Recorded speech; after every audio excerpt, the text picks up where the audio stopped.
à sa société, quoi. C'est vraiment, enfin, pas sa marque, à sa maison, quoi. Bonjour, je m'appelle Karel. Je me posais la question, j'avais presque envie d'être un peu plus cynique. C'est que moi, j'ai l'impression que tout ça, de toute façon, c'est une question de tendance sociologique et de positionnement marketing. Et si aujourd'hui, on voit émerger des marques de créateurs, c'est aussi puisqu'il y a des marques très puissantes qui lancent des parfums effectivement avec des succès, et que derrière, avec 350 lancements par an de parfums, dont peut-être que quelques-uns qui vont survivre l'année suivante, chacun essaye de trouver un peu sa patte. Et effectivement, il y a une façon d'émerger en faisant des parfums designers, des parfums créateurs.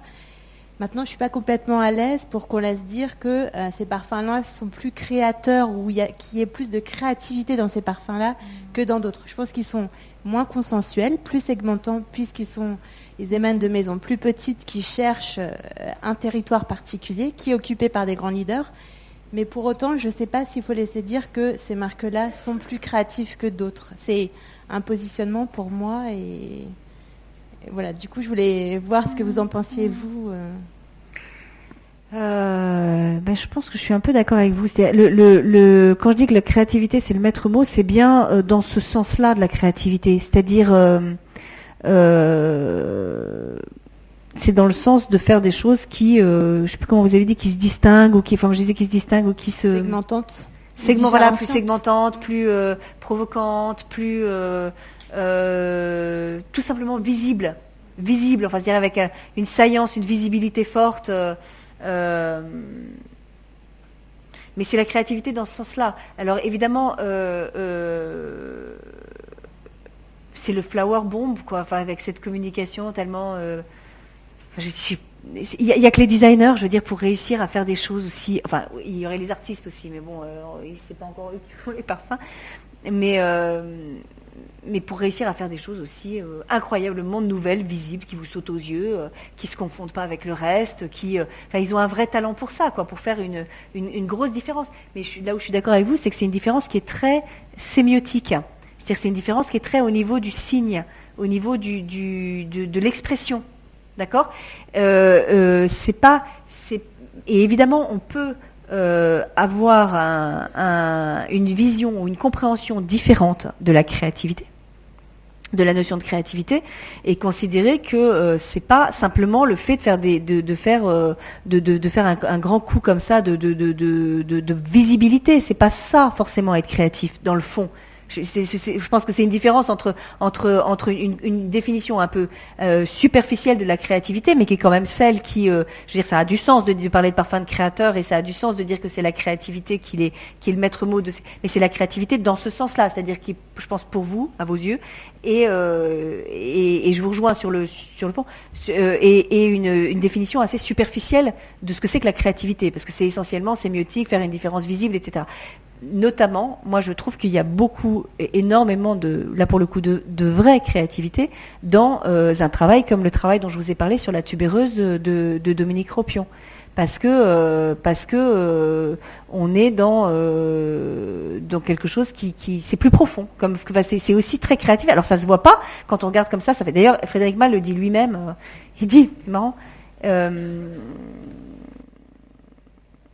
Vous voyez cet univers, ce parfumeur en costume, en noir et blanc, même la boutique avec son côté comme ça, bureau, fauteuil, et puis la forme du flacon, ça a un côté un peu classique, quoi. Classique, vraiment. Et on se dit, et surtout quand on regarde par rapport à Damir Doma, où là, je veux dire, on est dans un univers hyper créatif. Et donc lui-même, Frédéric Malle, il dit, je me demandais, en fait, au moment où il a lancé sa maison de parfum, il se disait, mais est-ce que il était vraiment saisi par le doute, quoi, parce que ce qu'il faisait, ça marchait pas. Il se disait, si, de toute façon, les parfums que j'ai envie de faire, ils ont aucune chance sur le marché aujourd'hui, j'ai aucune chance de les placer, etc. Moi, ce que j'aime, c'est pas ça. Moi, ce que je veux, c'est refaire Guerlain. Alors, il se raconte l'histoire comme ça. C'est pas du tout Guerlain qui fait, c'est complètement autre chose, de beaucoup plus contemporain et de beaucoup plus intéressant, à mon avis, mais moi, ce que je veux, c'est faire une grande maison de parfum, etc. Et il se disait, mais sa vraie question, et c'était expérimental au moment du lancement, c'est est-ce que je suis complètement out ? C'est-à-dire, est-ce que ma conception à moi de la créativité, de ce qu'est la créativité dans le parfum, que ce qu'est le travail du parfum, de ce qu'est faire un bon parfum, et d'ailleurs je ne sais pas ce que c'est un bon parfum, mais ce que je veux c'est faire un bon parfum, est-ce que, oui, il y a de la créativité dans le fait de se différencier des autres de façon plus ou moins outrageuse et excentrique, si on veut, enfin, mais bon, après moi j'adore aussi Gauthier, enfin je sais pas, ou Damir Doma, mais il y a de la créativité dans le fait de faire quelque chose de bon, de se dire je veux faire un bon travail, je veux faire un beau travail, je veux faire et là vraiment le travail sur la tubéreuse c'est en un sens extrêmement, parce que si vous regardez ce travail dans sa profondeur, dans sa verticalité, de la créativité, vous en avez à tous les étages et vous avez de l'innovation parce que c'est la tubéreuse, parce que c'est une forme de distillation extraordinairement technologique, de distillation fractionnée qui permet d'isoler, de couper certaines molécules, etc. Donc il y a de la matière grise, je veux dire, il y a de la création et de l'innovation à ce niveau-là. C'est le travail de Ropion sur les matières premières naturelles est un travail extraordinairement pointu, analytique, où il demande aux ingénieurs de son laboratoire de lui faire des analyses chromatographiques et des descriptions moléculaires de l'essence de tubéreuse ou de l'essence de rose qu'il étudie, qui travaille, dont il étudie chaque accord, qui reproduit, qu'il analyse, enfin je veux dire, la création, là, vraiment il y en a, et c'est des années de travail, et oui. Et donc c'est une autre façon voilà, mais pour moi c'est plutôt sur des définitions différentes de la création ou de la créativité ou de l'invention. L'invention, c'est un plus joli mot, je trouve que création, j'aime pas parce qu'il y a toujours un côté, je sais pas, création ex nihilo qui n'existe pas. Donc, mais par contre, invention, réinvention, inventivité, ouais. Bonsoir. Moi j'avais une question par rapport à ce qui vient d'être créé sur Internet. Je sais pas si vous en avez eu vent, Pirate Parfum, que je trouve, je sais pas, j'arrive pas à avoir un avis dessus. C'est une marque qui vient d'être créée, donc c'est un flacon unique. Ils ont tous le même design. Et à l'intérieur, donc ça va être des fragrances de parfums connus qui vendent comme copie. Et donc ils ont fait toute une com sur ça, comme quoi c'était légal. Et je me pose des questions sur ça. Alors attendez, ils vendent des copies de parfums. Alors ils disent que ça ressemble à tel parfum connu. Voilà, et ils le vendent comme ça. Et sauf que partout, ça a été dit que c'était légal. Donc... Ah ben, ils ont sûrement travaillé la question. Après, ils vont sûrement avoir des procès quand même. Et puis, je pense qu'on va partir sur des affaires dans tous les sens. Mais faut savoir que l'histoire de la propriété... Enfin, pour répondre à votre question par une autre question, c'est la question du droit d'auteur ou de la propriété intellectuelle sur le parfum. C'est une question extrêmement compliquée, complètement insoluble. Parce que pour deux raisons. La première, c'est que les parfumeurs ne veulent pas déposer leur formule. Donc ça, du coup, c'est extrêmement difficile bon. Et puis encore, même s'ils déposaient leur formule, de toute façon, c'est très facile de faire une formule un peu différente, mais qui fasse grosso modo le même effet olfactivement. Donc il y a rien qui est plus imitable qu'un parfum. D'ailleurs, de toute façon, le marché est rempli de MeToo et de copies. Faut voir. Je veux dire, c'est des copies les uns des autres. Mais alors, les parfumeurs sont capables de vous le repérer instantanément, c'est-à-dire dire ça, c'est une copie éhontée de ça, mais la copie, elle est permanente sur le parfum.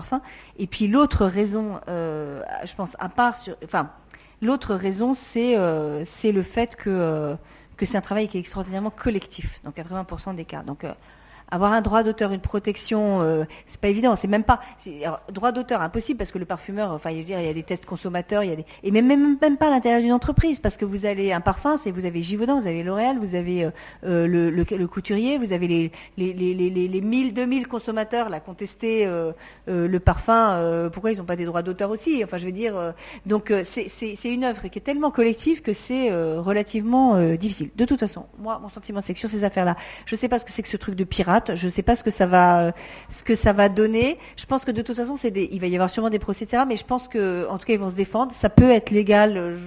Bon, à mon avis, c'est des questions de jurisprudence après. Mais par contre, parce qu'il y a quand même eu déjà ça pour le coup, des coups d'arrêt portés à des gens qui faisaient de la commercialisation de copies. Ça, il y en a régulièrement. Mais alors, ce qui peut être intéressant là-dedans, d'abord, il y a une limite à ça parce que les gens, ils veulent le beau flacon, le beau machin, enfin, surtout la clientèle de ce type d'objet. Je pense que d'avoir que le jus sans le flacon sauf à recharger éventuellement leur flacon, mais enfin, ils sont pas rechargeables, donc, bon, je sais pas ce que ça peut donner. Mais mais de toute façon, il faut bien savoir une chose, c'est que le seul moyen d'être inimitable, c'est de l'être par les matières. C'est-à-dire et typiquement un parfum comme Cardinal Flower de Frédéric Malle, vous pouvez essayer de l'imiter, ça va vous coûter une fortune, et donc ça vaut pas le coup, quoi. C'est compliqué parce que, enfin, vous pouvez faire une pâle copie, vous pouvez faire une tubéreuse, mais il y en a plein le marché des tubéreuses, donc faire ça, vous avez besoin de cette matière-là, vous avez besoin qu'elle soit travaillée de cette façon-là, vous allez avoir des problèmes de sourcing, c'est des matières premières naturelles, donc c'est ça, voilà, c'est ça qui vous rend vraiment inimitable, c'est les matériaux, voilà. Maintenant, effectivement, n'importe quel parfum aujourd'hui, le plus créatif qui soit, vous avez un petit appareil de chromato dont tout le monde est muni aujourd'hui, qui vous analyse immédiatement la composition du jus que vous connaissez à 80%, c'est hyper copiable et voilà. Donc, et plus votre parfum il est fait avec des matières qui coûtent pas cher et des molécules de synthèse, plus il est facile à copier. Ça, c'est sûr. Ça, c'est certain. C'est certain. On s'arrête là. Si vous avez encore des questions, allez voir Anne-Sophie directement. Merci en tout cas 1000 fois Anne-Sophie. Merci.